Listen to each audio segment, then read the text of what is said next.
Hello नमस्कार दोस्तों।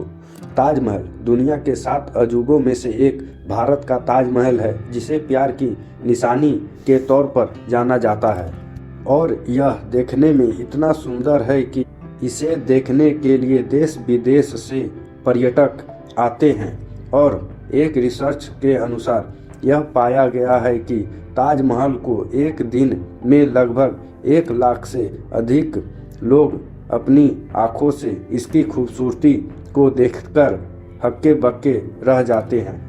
ताजमहल देखने में इतना सुंदर है कि जब अमेरिका के पूर्व राष्ट्रपति बिल क्लिंटन भारत यात्रा के दौरान भारत आए थे, तब उन्होंने ताजमहल को देखा था और फिर उन्होंने कहा कि इस दुनिया में 2 ही प्रकार के लोग हैं, एक जिन्होंने ताजमहल देखा है और दूसरे वो जिन्होंने ताजमहल नहीं देखा है।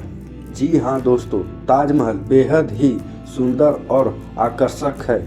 और क्या आपने कभी यह सोचा है कि ताजमहल को इतना सुंदर होने के पीछे का रहस्य क्या है, या फिर इस तरह की इमारत दोबारा बनाई जा सकती है या नहीं? आखिर कितने मजदूरों की सहायता से बनाई गई थी इस बेमिसाल और बेहद ही सुंदर ताजमहल को, और अभी के समय में इसे बनाने में कितना पैसा खर्च हो सकता है, और आखिर इसे यमुना नदी के किनारे ही क्यों बनाया गया था? चलिए आगे की वीडियो में हम लोग जानेंगे ताजमहल के कई ऐसे रहस्य, इसके बारे में ना ही आप लोगों ने अभी तक सुना होगा और ना ही सोचा होगा। तो इस वीडियो में बने रहें। ताजमहल को शाहजहां ने अपनी सबसे प्यारी बेगम मुमताज़ की देहांत के बाद उसकी याद में बनवाया था। शाहजहां का जन्म 1592 में हुआ था और इनका बचपन का नाम खुर्रम था। वहीं दूसरी तरफ मुमताज़ का जन्म 1503 में हुआ था और इन दोनों की शादी 1612 में हुई थी। इसके बाद शाहजहां ने और भी कई शादियां की, लेकिन वे सबसे ज़्यादा प्यार बेगम मुमताज़ से ही करते थे। ऐसा इसलिए कहा जाता है क्योंकि जहां सभी बीवियों ने शाहजहां के एक बच्चे को जन्म दिया, वहीं दूसरी तरफ शाहजहां और बेगम मुमताज़ के 14 बच्चे थे और बेगम मुमताज़ अपने 14वें बच्चे को जन्म देते समय इनकी मौत हो जाती है, जिसके बाद ही शाहजहां ने ताजमहल को बनवाया था।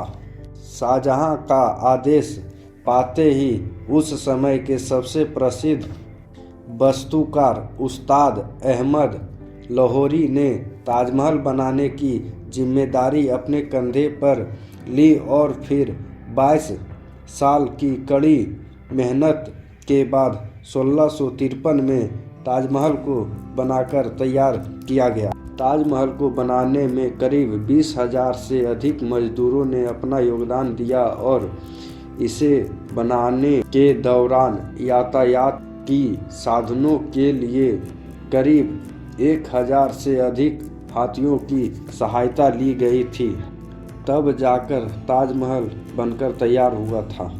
इसके अलावा ताजमहल को बनाने में संगमरमर और नायाब पत्थरों का भी इस्तेमाल किया गया था, जिन्हें अलग अलग देशों से मंगाया गया था।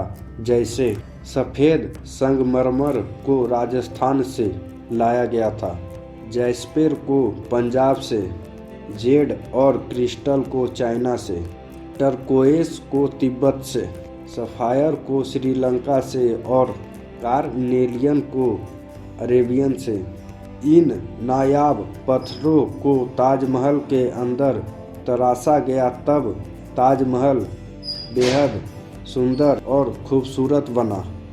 साथ ही ताजमहल बनाते समय यह ध्यान रखा गया कि भविष्य में इसकी खूबसूरती पर किसी भी प्रकार का दाग ना लगे, इसीलिए उस समय के इंजीनियरों ने ताजमहल के चारों किनारों पर बना मीनार बाहर की तरफ झुके हुए बनाएं ताकि भूकंप या प्राकृतिक आपदा आने पर मीनार बाहर की तरफ गिरे और ताजमहल को खरोंच भी ना लगे।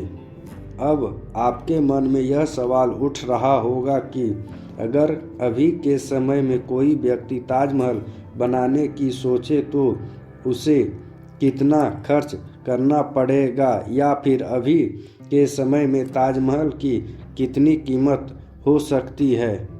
तो दोस्तों, अगर अभी की बात करें तो ताजमहल को बनाने में करीब 40,000 करोड़ रुपए लगाने पड़ सकते हैं, तब भी इतना सुंदर मीनार नहीं बन पाएगा। और इससे भी महत्वपूर्ण सवाल यह है कि आखिर यमुना नदी के किनारे ही इसे क्यों बनाया गया था, या फिर यमुना नदी सूख जाएगी तब भी ताजमहल वैसा ही रहेगा। दोस्तों, ताजमहल के नीचे लकड़ियों का इस्तेमाल किया गया है, या फिर आप लोग यह भी कह सकते हैं कि ताजमहल लकड़ियों के मजबूत ढांचे पर टिका हुआ है जो कि यमुना नदी से नमी शोषित करके मजबूत